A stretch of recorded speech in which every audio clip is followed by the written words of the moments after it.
홍콩은 영국 식민지가 된 지 155년 만인 97년 7월 1일 중국에 반환됐습니다. 이후에도 지속적으로 세계 자유무역의 중심지와 금융 허브 역할을 해왔습니다. 기업하기 좋은 곳, 그리고 금융이 자유로운 홍콩으로 세계 기업들과 금융기관들이 모여들었고, 이들이 내는 막대한 세금은 홍콩 정부를 부유하게 만들었습니다. 홍콩은 정부의 튼튼한 재정 덕분에 97년 아시아 외환위기 당시 미국 달러와의 연동성을 유지하면서 외환위기를 피해갈 수 있었습니다. 그러나 이제 홍콩은 더 이상 이런 혜택을 누리지 못할 것 같습니다.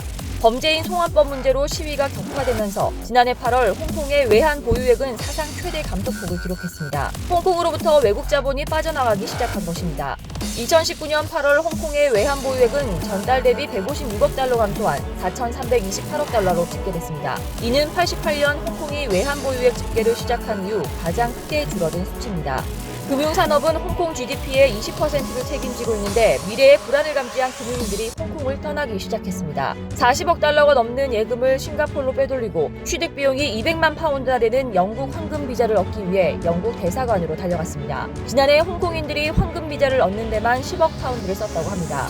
코로나19로 범죄인 송환법 반대 시위가 줄어드는가 싶더니 최근 중국이 홍콩 보안법 입법을 공식 발표하면서 홍콩 거리에 다시 전운이 감돌고 있습니다. 홍콩 보안법의 목적은 사실상 홍콩 자치권을 박탈하고 반중국 인사를 축출하겠다는 것입니다. 여기에 미국이 잠자코 있을 리 없습니다. 27일 뉴욕타임즈에 의하면 마이크 폼페이오 미 국무장관은 의회에 홍콩은 중국 통치하에서 자치권이 없다고 보고했습니다. 이것을 이유로 미국은 그동안 홍콩에 부여해온 금융허브로서의 특별지위를 박탈할 가능성이 높아졌습니다. 특별지위가 박탈되면 미국이 홍콩에 허용해온 기술 이전과 면제 혜택이 사라집니다. 무역 전쟁을 벌이고 있는 중국과 마찬가지의 대우를 할 가능성이 높습니다. 이렇게 되면 금융허브로서의 홍콩 위상은 당연히 흔들리게 됩니다. 그동안 중국은 일국양제를 표방하며 홍콩에 광범위한 자치를 허용해왔고, 미국은 중국과 홍콩이 다른 나라라는 사실을 전제로 홍콩과 관계를 이어왔습니다. 트럼프 대통령은 홍콩에 대한 특별지위 박탈 이외에도 강도 높은 대중 제재 조치를 예고하고 있습니다.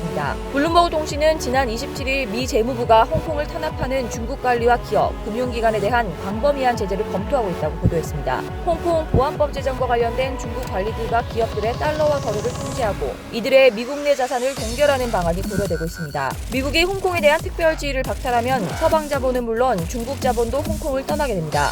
세계 금융허브라는 홍콩의 이점을 살려 홍콩 자금 흐름의 우회 경로로 이용해온 중국 기업들과 금융기관들도 더 이상 홍콩에 머물 이유가 없는 것입니다. 그리고 가장 우려되는 것은 천정부지로 치솟은 홍콩 부동산 시장의 붕괴입니다. 자칫 이번 사태가 홍콩 부동산 가치의 폭락으로 이어진다면 홍콩은 아시아 경제의 새로운 뇌관으로 작용할 수 있습니다. 이상 광화문 비통신이었습니다.